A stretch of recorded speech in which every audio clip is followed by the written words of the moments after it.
I know that you have a very sophisticated phishing capability within the Wiser set. Do Yes. you think that phishing is the most effective way to measure the efficacy of a security awareness program? And if so, why? And if not, Yeah. what would be? So yeah, so we have a even though we have a very sophisticated phishing simulation, um, there's two sides to the coin, right? I think it's being abused too often. I think it's a game that security teams love to play, and but if you take the employee side, they're being attacked basically. So now the question is, how often are you going to attack them, right? If you attack them too often, a few things will happen, right? And I've seen that. Um, there are some smart employees that start to attack back.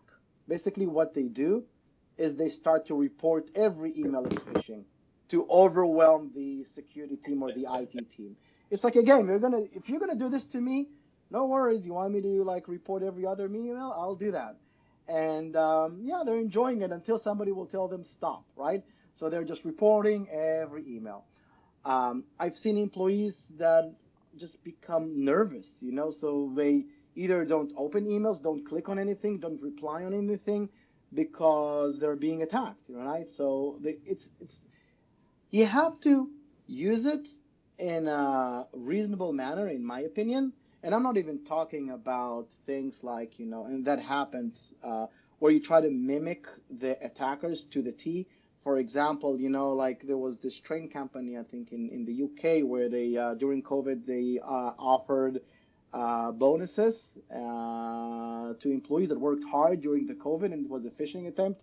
And not only people worked hard, now they got this email appreciating them.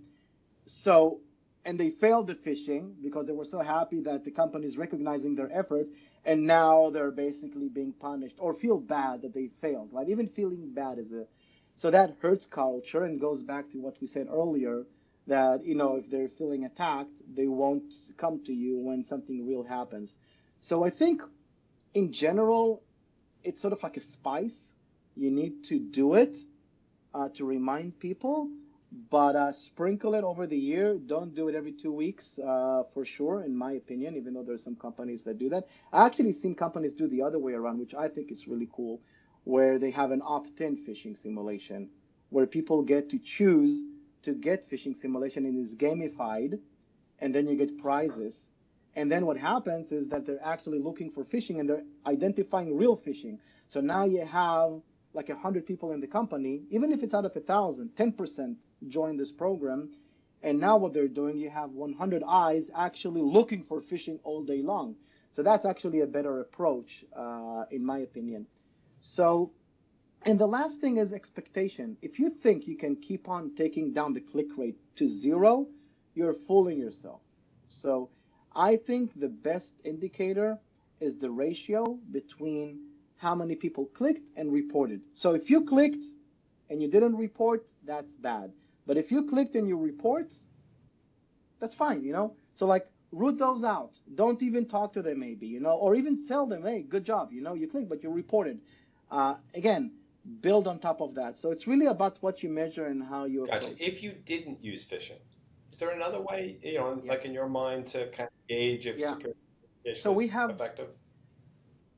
yeah, so a few things. So on top of our phishing simulation, in order to sort of like mitigate that issues that we spoke about, what we've done, we developed a game that, and I even didn't like with phishing simulation, just keep in mind that usually about 20% of the company is participating because a lot of people don't open their emails regardless if it's phishing or not. Like they may be late, they got a lot of emails, so they're not even aware if it's phishing or not. You haven't tested them because they just didn't open the email. So we created a game that has, and people know it's a game. They have 10 emails and they see those emails.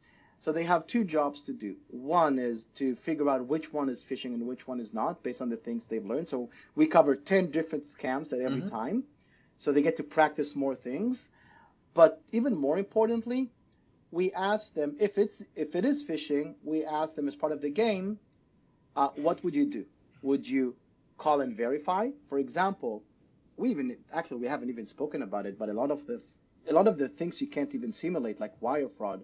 How do you simulate wire fraud? Do you send people a fake bank Mm-hmm. account?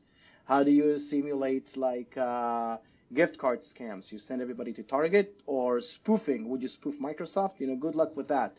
So with the game, it really allows you to practice different type of scams, including wire fraud, and then you practice what would you do if you get this type of email, and then you get a score based on how accurate you were in detecting which is phishing and which is not, and how good you were with how do you verify if it's phishing or not, like call and verify, check the official app, stuff like that. So that's for the social engineering aspect, but there's other soft KPIs that companies can measure.